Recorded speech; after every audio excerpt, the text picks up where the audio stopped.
jadi indah, menarik, bahkan dipajang di hotel mewah gitu. Nah itu Ya. gimana?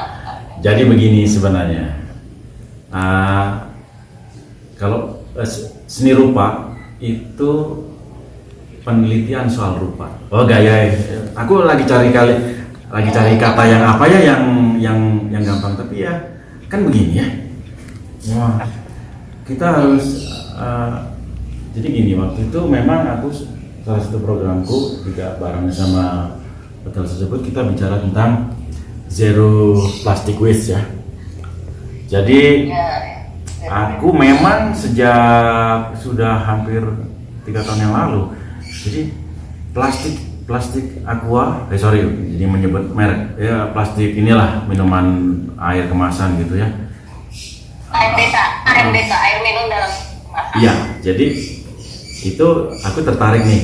Nah, kita selidiki dulu karakternya. Oh, plastiknya ketebalannya segini, agak bening. Ada juga yang warnanya biru, ada juga yang warna agak hijau. Yang dari minuman yang berkarbonasi itu aku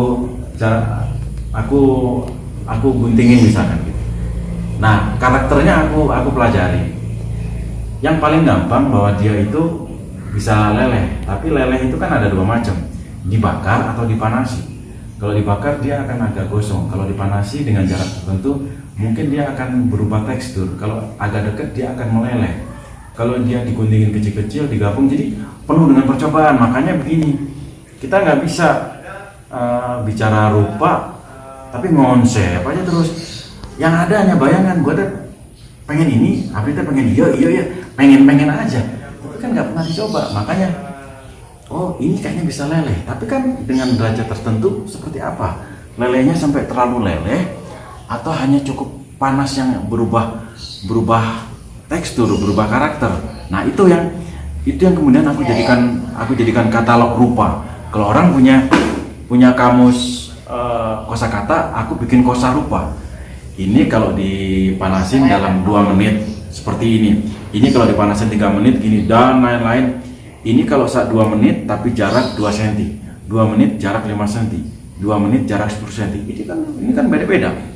Setelah aku dapat semua itu, bagaimana kalau digabung antara 2 menit dengan 5 menit? Bagaimana kalau 5 menit digabung dengan 10 menit? Setelah digabung semua, dilelehin lagi. Jadi semakin kita pernah mencoba, mudah-mudahan kalau kita bergerak dalam dunia kreativitas itu kan dunia yang memelihara rasa kepenasaranan dong. Oh ini begini, kalau diginiin bagaimana? Nah, aku tuh pengen warna, tapi kan warna-warna terbatas di plastik dalam kemasan itu. Akhirnya aku coba beli plastik kresek dong, 1 paket begitu. Dia ditempel, dilelehin lagi, wah nemu lagi. Jadi catatan rupa lagi digunting, taruh menjadi katalog. Nah, setelah itu aku bikin kesimpulan, mana yang akan aku bikin karya dulu. Misalkan ini coba diulang. Nah, aku menggunakan kecanggihan teknologi dari katalog rupa tadi. Ada salah satu foto aku, kemudian itu yang kita bikin simulasi.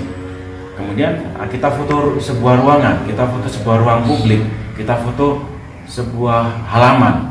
Nah, kemudian kita desain seandainya dia tingginya 20 meter seperti apa.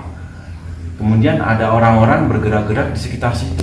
Seandainya dia dibuat simulasi seri seperti apa, 20 meter satu, kemudian ada beberapa seri kecilnya. Kalau orang-orang berjalan-jalan di sekitar situ seperti apa. Nah, ini ya mutlak teknologi perlu diperlukan, karena apa yang kita bayangkan secara visual bagaimana sih. Nah ini setelah divisualkan 3D, 2 dimensi juga. Nah di situ mulai kita bicara dengan rekanan lah, dengan teman.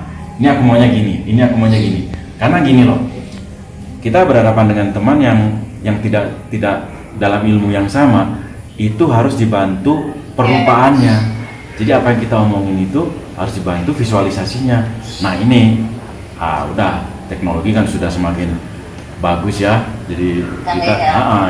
kita manfaatkanlah itu. Jadi apa yang kita omongin nih gambarnya ini seandainya dalam 3 dimensi kalau orang jalan-jalan, oh begitu.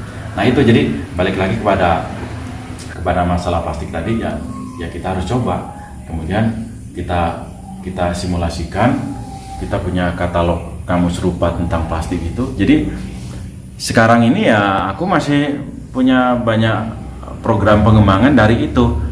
Misalkan aku ingin bikin atap dari itu, sehingga kalau atap agak piramid begitu, kemudian tinggal dicari teknisnya supaya nggak bocor. Kalau kita berdiri di bawah atap itu, kita kayak lihat lukisan tapi dari lelehan plastik. Kemudian pagi, siang, sore supaya dapat impresi yang berbeda, kita mainkan spot-spot lampu dengan titik-titik tertentu. Ini kan keinginan bayangan, tapi simulasinya udah aku buat semua. Sehingga gini loh, jangan khawatir, imajinasi mah gratis.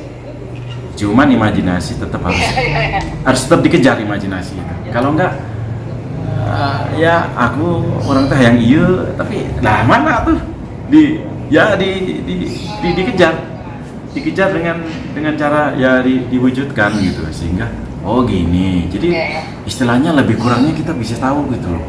Juga potensi-potensi yang ini bisa digini, ini bisa diginiin. Nah selebihnya aku juga dibantulah sama para tetangga yang punya banyak waktu luang. Aku nggak bilang nganggur ya, aku bilang punya banyak waktu luang. Jadi dia bekerja, kemudian ada semacam transfer pengetahuan di situ.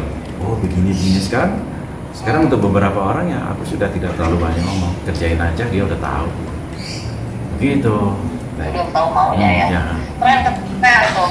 Ya, saya menggarisbawahi banyak hal di sini adalah kita perlu memelihara penasaran, penasaran. Baik. Ya, kemudian memanfaatkan teknologi, kemudian mainkan imajinasi, kemudian ingat daya juang ya Kapten John. Keren banget. Jadi perlu daya juang di dalam sini ya, apalagi di masa-masa COVID seperti ini kan ya. Sementara diam di dalam rumah tapi ngapain gitu ya, pasti perlu itu ya. Dan satu lagi yang keren tadi, pemberdayaan. Ya. Itu adalah aku banget. Aku suka banget dengan pemberdayaan tadi ya, teman-teman atau tetangga yang punya waktu luang diberdayakan. Itu adalah hal yang paling keren. Nah, saya pengalaman bersama Kapten itu adalah memulai 100 meter itu ya. Itu adalah pengalaman pertama saya berkolaborasi dengan Kapten John. Dan aku amazingnya adalah 100 meter itu langsung selesai dalam waktu berapa jam gitu ya? 5 jam. Nah, 5 jam. 5 jam. 5 jam beres. Betul sekali.